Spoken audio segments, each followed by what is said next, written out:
Hello everyone and welcome back to my channel, Designs by Dana.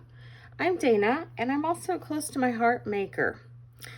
This month I'm working through the March Christie's Beautiful Life Sketch Challenge, and there's 31 days in March, so it's a 31-day sketch challenge as opposed to 30 days.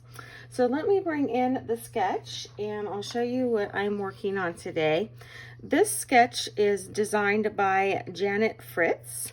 I'm going to pull it up a little closer so you can see some of the detail. It's got 3 photos, has a really unique composition with the triangular shapes on there. So let me bring in my photos and I'll show you kind of what I'm planning to do here. So I have some photos of my kiddos, and these photos were taken way back in 2007. So you can see I'm a little behind. Nick was a senior in high school at that time. He is now going to be 34 on April 1st. And my daughter here is now 25, almost 26. So a little bit of time has passed. So I'm doing some catch up, and this is kind of how I'm planning to lay out my photos, similar to the way they're laid out in the sketch. So let me get all of this out of the way. I'll bring in my paper packets and we'll get started. Okay, I've brought in my Versamat. I'm bringing in my pre-cut papers here. You can see that I'm using a white base, and I really liked the triangular shapes in the sketch. So I'm laying this down, and this black piece I originally cut to a 5x7, and I realized I wanted it to be more angled. So I angled that a little bit more, and by doing so I left that white piece of cardstock showing through, but you can see in the end it really didn't matter because I covered it up with my photos. So I've got this pretty much dry fit really quickly. But the next step is to work on my shaker elements, and I knew instantly with this layout I wanted to add some shaker elements to the layout. Now, if you're familiar with the Close to My Heart element packages with the acetate and the foam tape, you know that you get both of them in the package. Now with my star package, for some reason I got an extra acetate piece, but I didn't get I was missing a foam tape piece, so I don't know if it was an extra or I was actually missing one. But I did a makeshift with my star and just built up the foam tape with my regular 3D foam tape. And I'm filling them in with the bitty beads here, and when my bitty beads shipped, they got mixed up together. And it was kind of a happy accident because it seems to match this pattern paper really well. So I used my anti-static pouch to just make sure nothing sticks to the acetate. And I'm going to put a few bitty beads in that star. And here normally this would come off all as one piece, but because I have my makeshift process here, I have to take these off as several tiny little pieces. So I'm holding the base of that down really carefully so nothing pops up or flops out. And then I can just line that top piece up right on top. It'll adhere together just fine, and that is the first shaker. For the circle shaker, you'll get to see the entire process. Now, if you're not familiar with these, they do come with a little foam on one side. So you want to make sure that you do take that foam off. You can use your piercing tool, or another tool that works really great is the rub and remove eraser. So again, I'm using my anti-static pouch to make sure nothing sticks. And I like to use liquid glue to put the acetate onto the front part of the shaker element.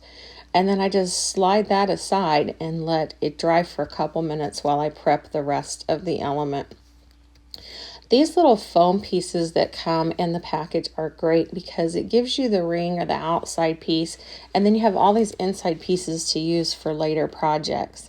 So I'm using a piercing tool or something sharp, and I'm separating the outside circle from the inside piece. So once I pull that off, it just lays perfectly on my circle, and then I can turn that over and the inside pieces come out perfectly, and I've got everything adhered just right. So we're going to bring in our bitty beads again. I'm going to put a few more into the circle because I got a little bit bigger space to cover. And then all I have to do is pull up that piece of cover piece, and you see it comes off as one piece, like I said, and then put my top on, and it's super simple. So these are great for cards and layouts and all kinds of projects. Now, I'm going to bring in the sketch again, because I want to show you how I was inspired by the little circle and star up here in the corner. And I really thought about doing a double shaker type element up here. And in the end, I decided to move the star down to the left-hand corner, but I might try to do that in a future project. So you'll have to let me know your thoughts on a double shaker type element. But we'll leave it down here for now and see what we think about it going forward. So I'm just going to position those there, and we're pretty much ready for the dry fit, and we'll come back and get ready to do some embellishing. Okay, for the funnest part of the process, I've got my little embellishments here that I think I'm going to use. And I'm also going to bring in some stickers from my stash. I wanted to show you how I store these. I have some old 6x6 page protectors here, and I've just put all these 6x6 sticker sheets from all my old packets in here, and I can flip through easily, find stickers that match whatever I'm working on, and it makes it go really quick.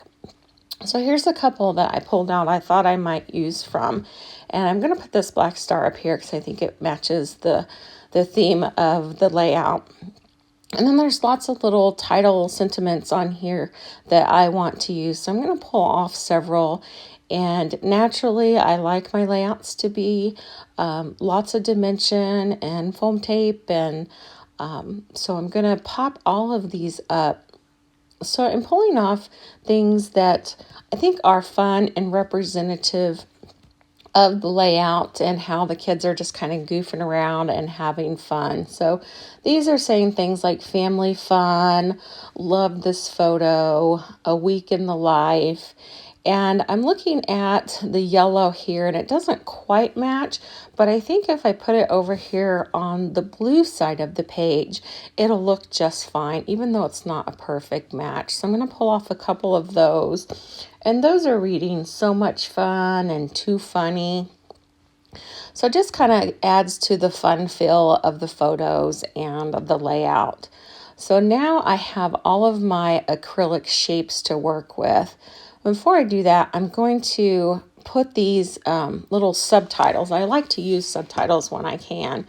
And I'm going to get those down first so then I can work with where I want to put those acrylic shapes. And I knew off the bat I wanted those three to go right there next to that center photo. And then on the other side, I'm going to separate the two yellow ones around that star to make a cute little cluster.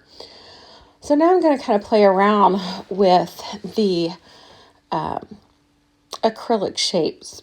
And you'll see I'll start to glue one down, and then I realize, I should probably place them where I want them, and then I can glue them down. So I'm going to play around with these and position them where I want them to go before I start gluing things down.